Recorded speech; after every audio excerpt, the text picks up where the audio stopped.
Добрый день, дорогие друзья! Меня зовут Максим, и я дирижер, и сегодня мы хотели бы вам рассказать о том, как устроена музыка, не только классическая, в рамках проекта «Доступная классика» от Студсовета НГК. Итак, предположим, вам предложили сочинить мелодию, или вы сами хотите это сделать. Соглашусь, наверное, не самый распространенный сценарий, однако такое вполне может быть. А если у вас до сих пор не было такого желания или потребности, то почему бы вам не попробовать сделать это сейчас вместе с нами? С чего бы вы начали? Вероятно, стали бы что-то напевать. Это может быть что-то в духе та-ра-ра-ри, триада-ди-да-ра-ра, та-ра-ри-ра-ра-ра-ри-ра-ра-рам, или что-то более агрессивное. Я-та-та-та-та-та-там, па-па-пам, ра-па-пам, я-та-ти-та-та-та-та-та-та-та-та-там. Агрессивное, более мягкое. Что все это значит? Дело в том, что у каждой мелодии, которую мы с вами придумаем, всегда будет какой-то характер. Именно это уникальное свойство инструментальной музыки. Она всегда нам о чем-то рассказывает. И иногда это может быть не просто один характер или образ, а целый рассказ. Итак, мы с вами сочинили мелодию. Кстати, любую тему, которую мы можем спеть, мы можем сыграть на инструменте.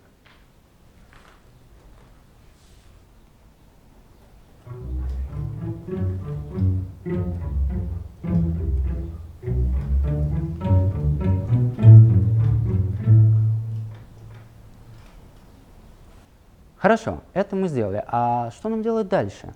Одна тема — это еще не музыка. Бесконечно ее повторять? Согласитесь, наверное, это будет не очень интересно. Это как в диалоге. Если бы мы с вами без конца повторяли одну фразу, я думаю, мы бы очень быстро устали. А что мы делаем с вами в простой речи, в диалоге с кем-то? Мы даем ответ. То есть мы даем нашу реакцию на первое предложение. В музыке мы делаем то же самое и даже называем это также ответ.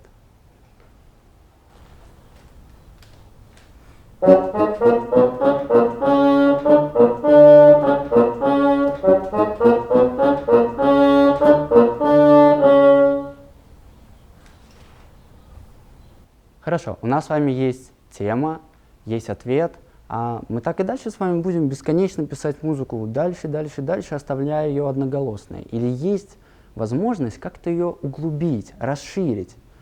На самом деле довольно интересный вопрос. Дело в том, что когда музыка зарождалась, все было именно так, как вот мы сейчас с вами делаем.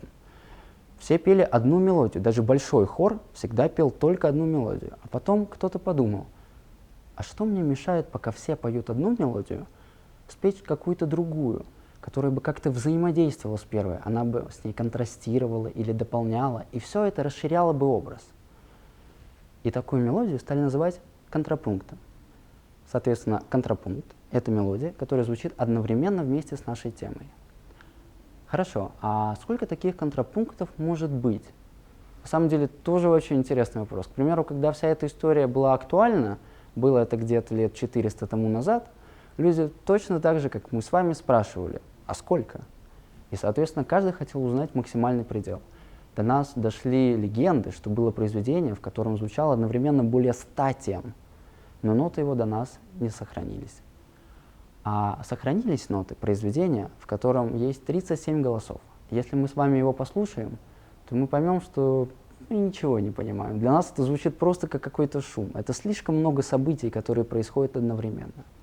Соответственно, есть какой-то физический предел того, сколько информации в одну секунду мы можем воспринимать.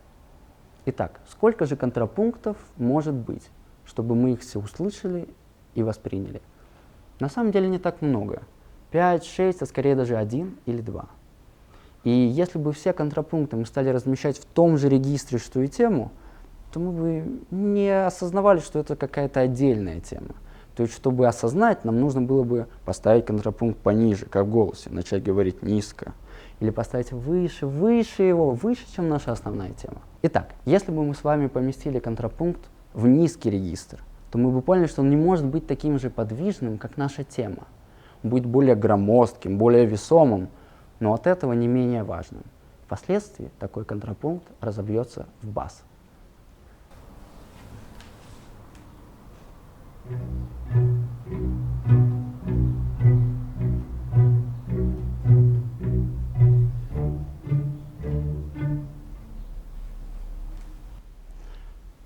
А если бы мы с вами поместили наш контрапункт в оставшееся расстояние между басом и темой, то мы бы поняли, что мы можем его слышать только когда в теме какие-то длинные ноты. К примеру, помните ту тему, которую мы с вами пели в начале? Я бы сказал, что мы с вами ее сочинили, но мы ее немножко позаимствовали. Звучала она так. Я-та-ти-та-та-та-та-ра-та-ти. Вот они длинные ноты. Я-та-там. И вот в этот промежуток, когда один звук тянется, мы можем услышать, что происходит во втором голосе, если он находится между басом и темой. Соответственно, впоследствии из такого контрапункта разовьется аккомпанемент.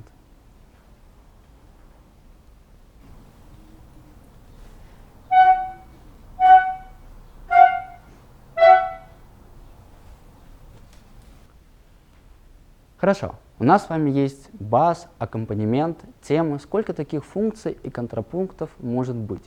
На самом деле довольно много, но это основные. Итак, мы с вами поняли, как писать музыку вширь, как постоянно ее дополнять, делая новые реакции на то, что мы уже слышали. Потому что эта логика с ответами будет работать и дальше, только на более высоком уровне. Теперь мы будем считать как предложение все, что мы услышали до этого, и писать ответ уже на него, и так дальше. И, соответственно, дальше мы с вами узнали, как расширить музыку вглубь, сделать так, чтобы больше голосов звучало одновременно. Но как с этим быть? Как, собственно, писать музыку? Когда давать бас и аккомпанемент, а может быть оставить вообще тему одноголосной? И это самая интересная часть. Здесь все зависит только от нас с вами. К примеру, мы можем создать произведение, которое будет начинаться с кульминации, дать сразу весь оркестр, все функции, бас, аккомпанемент, тему, контрапункт, подголосок, гармоническую педаль и долго потом рассказывать, как мы к этому пришли. К примеру, как в каких-нибудь книгах или фильмах. А если бы мы с вами хотели написать какое-нибудь произведение с очень развитой любовной линией, чтобы мы прямо слушали и думали, ах, какая красота.